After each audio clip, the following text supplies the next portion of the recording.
Forfar Dramatic Society presents Mabel's Day Off, a radio play in one act. Aye, so I says to the boy in the brew, of course you can.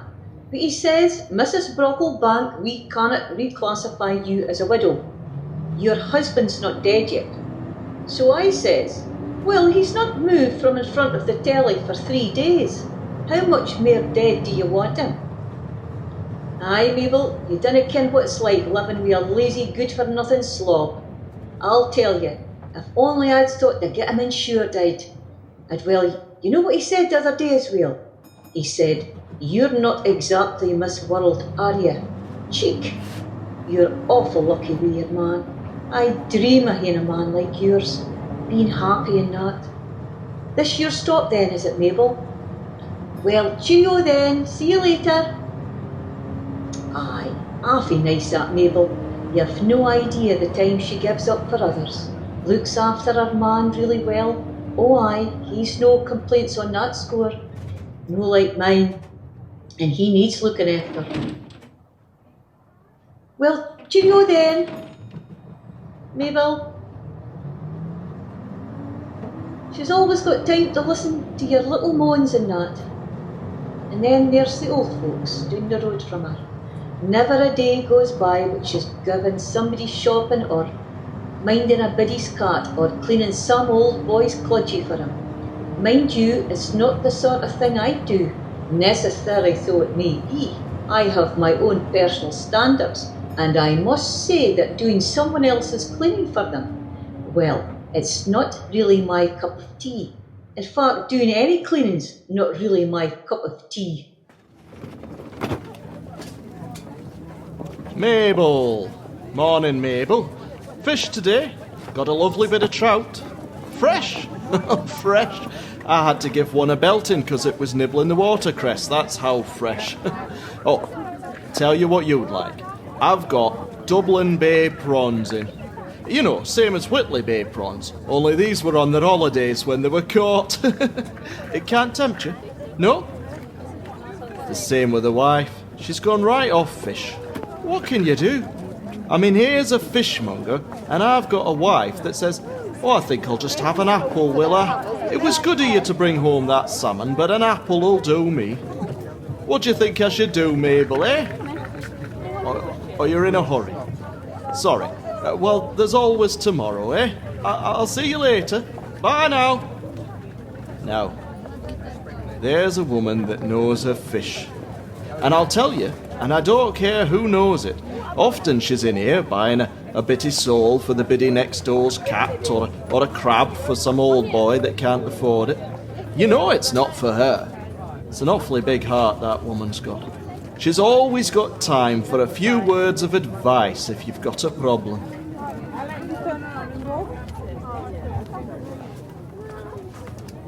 Bunch of flowers, Mabel. Brighten your day up. If you can't wait for your man to buy them yourself. That's what I always say. But I don't think that you have that problem. Not with a man like yours. A bunch of flowers in your house must be quite a regular occurrence. I suppose the novelty must wear off if you always them. I wouldn't thank him for them. Well, working with them all day, you get so you can't stand the sight of them. But if it's only trade, do you know? Well, even if you are plagued with... You don't know of any little remedies that would stop me sneezing, do you? No? Oh well. That you... Then, Mabel. See you. Oh, aye. She often buys a posy for this one or that one, or a few roses for that one. Then there's a church. That's one's. Oh, yes. Where she gets the energy to keep going, I don't know. It must be hard to keep smiling when you've got all that on your plate. Not that people take a loan of her. Oh, no, don't get me wrong. I think she thrives on it, even. Well, you'd have to, wouldn't you? She's always got time to listen, and I admire that in her. This your stop, Mabel? Lovely bit of trout, lovely bit of sole. Gaffies are nice lovely bit of and tiny. But she just wants to eat fish. Why not, Mabel? feed Solomon. Have a go. That's my That's luck. our Now Mabel. you're talking. Does she stop, Mabel? Stop! I wish you'd stop it, all of you. I'm fed up with listening to your problems. Every day. Not a moment's peace from any of you. Asking if I'll do things, or advice on how to live your lives. Why me? I'm sorry, but I need a day off. I need a break, all right. So, I'm having the day off. Once, just once. I'm not going to bother about anyone else, just me. A day all to myself. Today, I'm having a day off.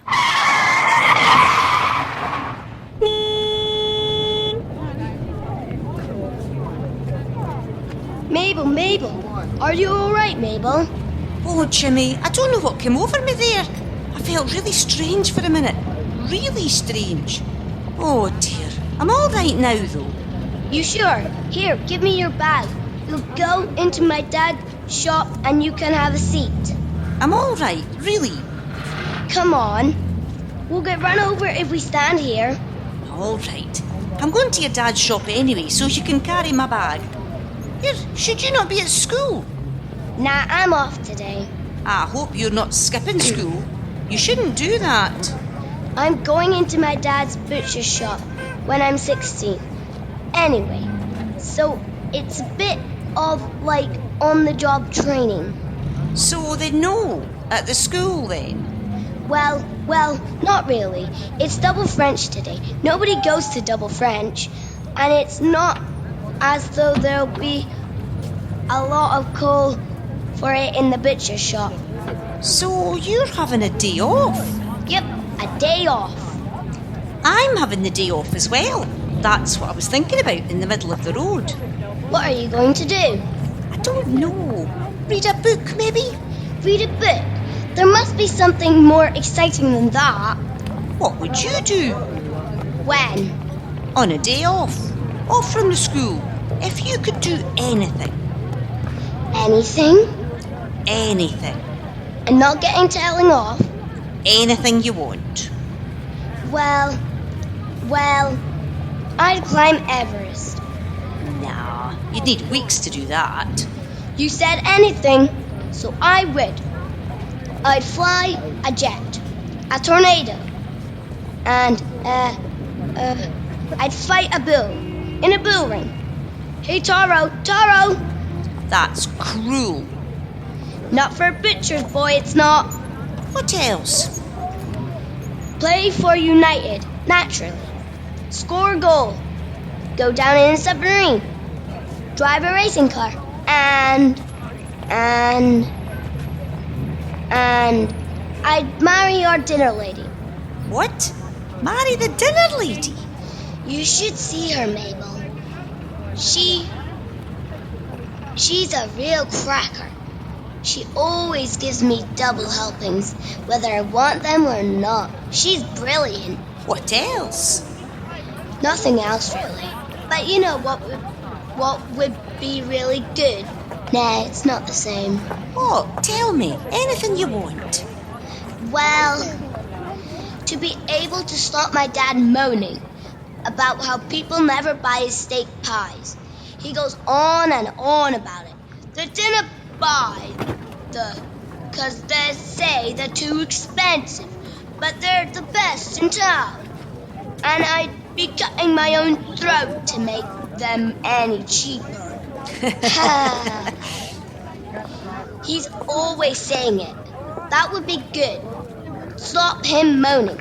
Make everyone come into the butcher's and be able to afford good steak pies. Some hope? Nah. You never know, Jimmy. Morning, Mabel. What's this, Jimmy? I hope you're not skipping off the school just to come and pester us here. Teacher strike, Dad. Funny, I never heard anything about it. Did you hear about this, Mabel? Well, it was bound to happen, sooner or later. Thanks, Mabel. Huh. How do they expect kids to learn these days? I don't know. And I'll tell you, Jimmy, if you don't stick in at school, and I'm I'm sure you'll back me up on this, Mabel, you'll not be able to get a good job, and then you'll not be able to afford your steak pies. Exactly. But since you're here, you might as well make yourself useful. Away and help Jimmy with the mincing. Now, Mabel, what can I do for you today?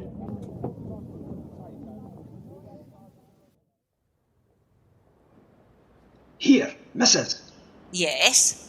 Buys a cup of tea, eh? I told you, go away. I'll get a policeman. Huh? And everybody said you were a charitable woman, Mabel. Some days I am, unfortunately not today. Go on, Mabel. We'll go to Littlewoods. It is your day off. How do you know my name? How do you know I'm having a day off? Here, let go of my sleeve. I know everything.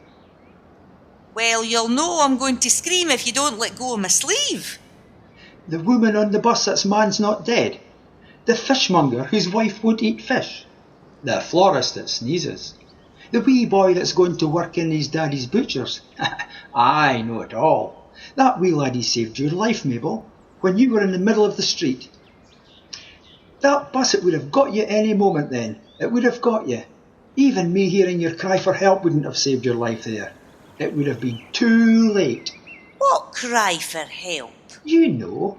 You do, don't you? When you wished for a day off. I heard you. So I thought to myself, there's a woman that needs the services of someone like me. And who might you be? I am the last. The last what? The last official wish granter in existence. The what? The last official wish granter in existence. Well, just for that, I suppose you deserve a cup of tea. I'll give you a wish. I will. Honest. There you go. It was a jammy donut, wasn't it? You are a charitable lady after all, Mabel. Think nothing of it. Well, down to business. Business? Your wish. Listen, you've got your cup of tea and your donut. I got a laugh, so let's stop all this wish nonsense. It's not nonsense. Why doesn't anyone believe me? I'll bet the genie in the lamp never had this much bother. See? That's why nobody believes you. The genie in the lamp. Wishes are the stuff of fairy stories. They're made up. In real life, people don't get wishes. So nobody's going to listen to you. That, coupled with the fact you look as though you've spent the night sleeping in a bin. Look at your clothes. What a mess. And you could do with a shave. And another thing. Now, don't take this the wrong way, but you smell. How can you expect people to take an Official. The last official wish granter? Seriously, if he looks like a tramp. appearances can be deceptive, Mabel. No, I think in this instance appearances are perfectly accurate. In that case, you didn't bring any sugar. Oh, right, sorry. There's some on this table over here. There you go. Where's he gone? Now where's he gone? And who are you? Where's who gone, Mabel? The scruffy boy, the wish granter. Here, wait a minute. Appearances, Mabel, can be deceptive. Is this not any better? But how? The suit? You couldn't. Shaved? I only turned away for a second. You can't be that different. Only outwardly, Mabel. I'm still the last official wish. Granter. Oh, come on. I'm getting out of here. But what about your wish? Forget it. But why? You're frightened. You weren't frightened when I looked like a down and out. Now that I look perfectly respectable, you still won't accept my offer. I find you people so difficult to understand. You can't just change like that. Not in front of everybody. Not in front of everyday, honest-to-goodness folk and expect them just to accept it. What will all the people sitting round think? You really think any of them noticed? They must have. Must have. Look round, Mabel. Not one of them noticed. They're all obsessed with their own lives. They're not concerned about anyone else. No one is these days. That's what's wrong. But you're different. You are concerned for other people. Very laudable, Mabel. That's why when I heard your cry for help, they told me to come and see you. They? Thought you said you were the last. Told me to come and see you and give you a wish. All right then, if it'll make you happy. But promise not to do any of this changing from one person to another, eh? Or at least not without some warning. OK. So, how many wishes do I get? Oh, just the one. I'll need more than that. Oh, 2 then. It's usually 3 in all the books. OK, 3, but that's the final offer. Now. So, can I wish for anything?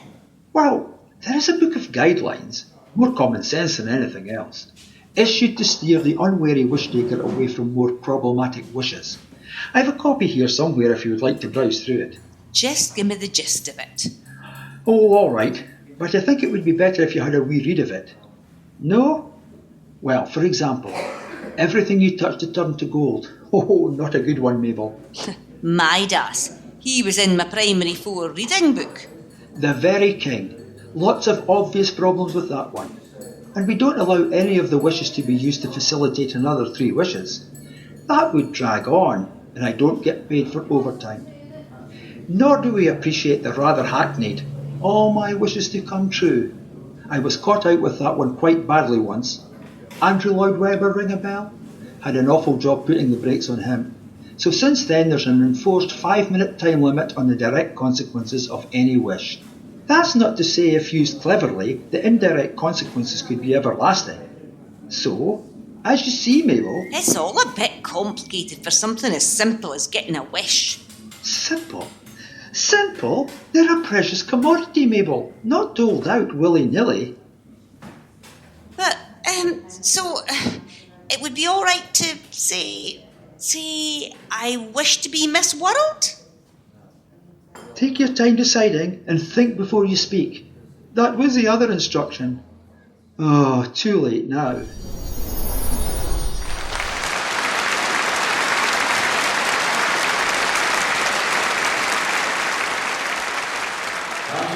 Thank you. And our next contestant in this year's Miss World contest is the Miss Agnes Brocklebank. Agnes is 45, and tonight she's wearing a natty little number which she ran up herself from the lobby curtains. Well, who knows? Here, wait a minute. That's the fishmonger. What's he doing comparing Miss World? And that's that soppy dearie off the bus. What's going on? What's going on? Oh, Mabel, I'm so glad to see you. Oh, listen, tell me, is my headdress straight? Oh, what about my dress at the back? I'm all held together with safety pins. Do you like my dress? Tell the truth now. You know, I sewed all these sequins on myself. You should have seen it. The blood was everywhere. And I've got a bouquet in this bag. I'm leaving it to the very last moment to take it out so that it stays fresh. Would you like to see it? It's my mother's idea to catch the judge's eye. Oh, it will as well. Oh, just have a peek. Look. Oh, I'm on next, haven't I? Oh, quick, pin it on. Achoo. Oh, no. Achoo. Achoo. Sturgeon eyes. A good choice. A big hand for competitor number 2, ladies and gentlemen. Agnes Brocklebank.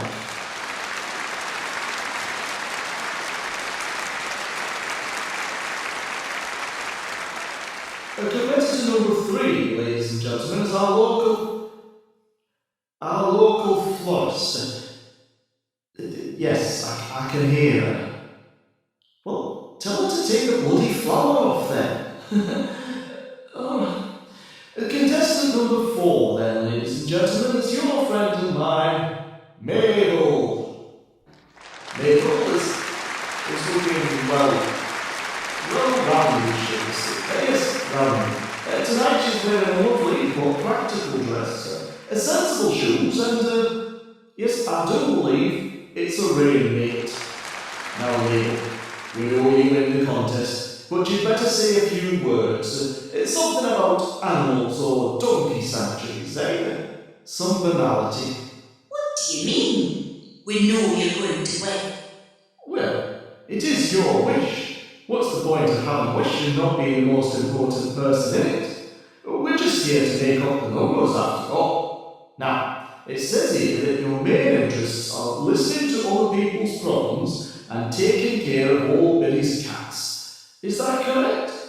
Not so much an interest, more a way of life. Come on, I'm not sure about this me definitely winning. Sounds like a carve-up to me. Oh, it's definitely a carve-up, mate. But it's what you wanted. Anyway, before you go and prepare yourself for the orb and the crown, could you explain about this reverse auditing? It's not often a fishmonger has to do this in front of millions of people. I seem to get confused somewhere between third and first.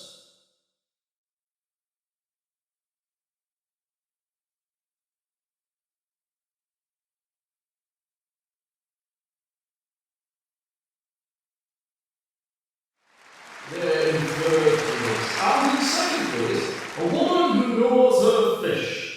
Ladies and gentlemen, Mabel. This year's Miss World is...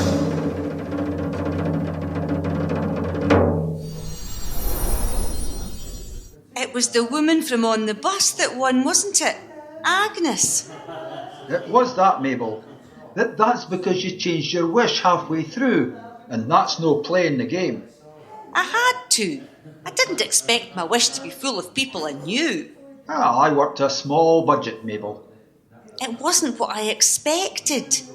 Is anything, ever. I was just me. I wanted to change, not win a Miss World competition looking like this. But I'm glad she won. I know you are, Mabel. Now, how about another wish? One of the popular ones is the desert island paradise. OK, I'll go for that. I wish with the man of my dreams. Oh, big mistake, Mabel. The man of your dreams. Oh, no, no, no.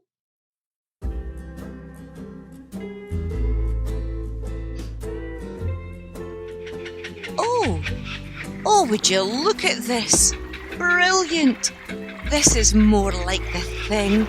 At last I'm away from all those other... Mabel! Mabel, over here. Oh no, you again. Do you want a lei? A what? A lei. A garland of flowers. They're all the rage out here. I'm making a fortune. Everyone wears them. And the scent. Have a sniff of that. Go on. Very nice. Put it on then. Perfect. And did you notice? Did you not notice anything? No sneezing. No hay fever. Watch this. A bird of paradise flower right up a nostril. Big sniff. And not a twitch. It must be the climate. I've been here for, that must be 3 minutes now, waiting for you, and I haven't so much as reached for a Kleenex. Great, isn't it? Oh, really great. Yes. Super. Swordfish, get your swordfish fingers here. You see, this is the trouble, Mabel. As I always say, woman cannot live by coconuts alone.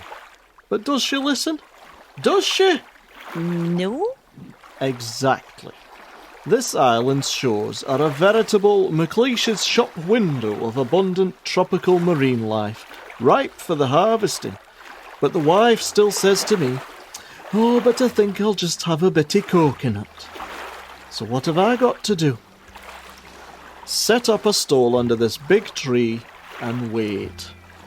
How am I meant to know when one of these is ripe enough to... Ow! Eat. I think you might find that one's ripe. Oh, that's a bump coming up. Oh, here. Who's that running along the beach with his shirt off and those ludicrous Bermuda shorts? Oh, that'll be the man of somebody's dreams. You get a lot of that around here. What? The man of somebody's dreams? That'll be for me. Probably. You did say something about the man of your dreams, didn't you? Aye. Do you think I should run towards him? Oh, well, I would. Would you? Well, if it were the woman of somebody's dreams. Like her over there. See her? I know she don't look like much now, but she was once Miss World, you know. Do you think I should? Run into his arms? I would. He seems to be slowing up a bitty. Yeah, he looks pretty shagged. Aye, a bit on the podgy side for a man of anybody's dreams. Go on, run for him. Mabel! The man of my dreams. Mabel! Man of my dreams. Mabel! Man of my...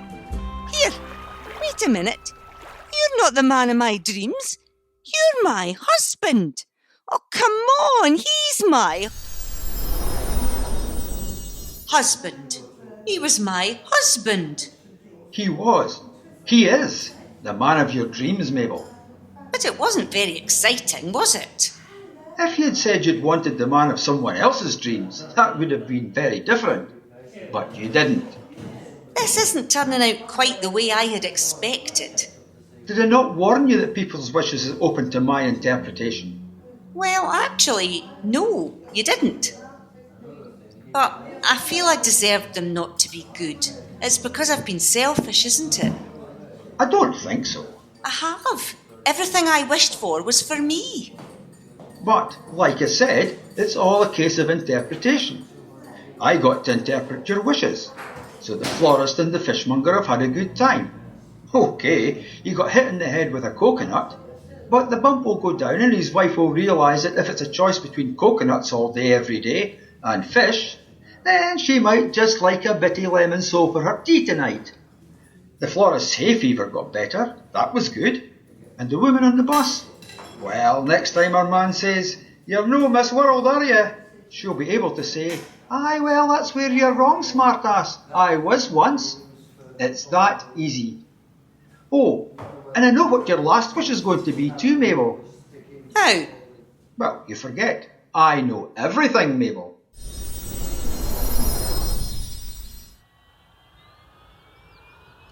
You're clear for takeoff on runway 4, Jimmy. Take her up nice and easy. Good luck. Out.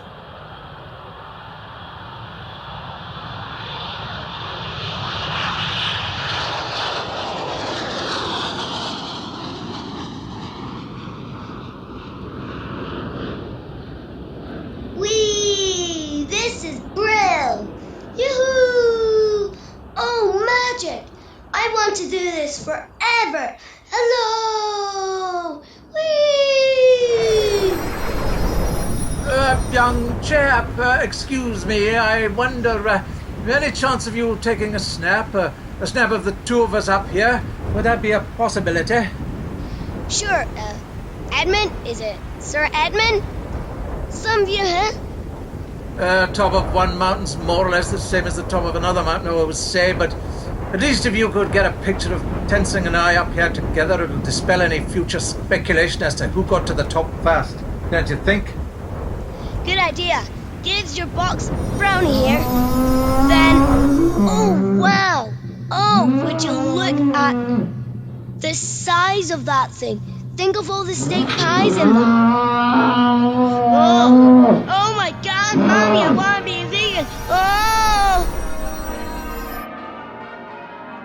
Do you, Mrs. Dinner Wifey, take little Jimmy here to be your lawful wedded husband? I do. Oh, I do. And do you, little Jimmy, take... Here, wait a minute. I'm not sure about this. And that through ball has found Jimmy in the clear. Now, what's he going to do? Take them on himself, which we know he's quite capable of? Or, he's tried a shot, and it's a goal! A marvellous goal! What everybody least expected him to do. Except for me, a wonderful, marvellous goal. A goal that means the European Cup will be displayed for yet another year in Wallace's pie shop window. And was that a glimpse of his smile I saw play around Jim McLean's mouth? Well, maybe not. Jimmy! Are you daydreaming again? I don't know. Bring some more of those steak pies through. They're going like hotcakes today, Jimmy. At last. And serve the lady there. Yes, sir. Steak pie. 10. 10 suddenly, sir. Bonjour, madame. Comment ça va? Oh, très bien, merci, ma petite. As-tu un steak pie de votre père, s'il te plaît? Me, oui. Magic Mabel, you're the tops. A magic day off. That was Mabel's Day Off, performed and presented by the members of Forfar Dramatic Society.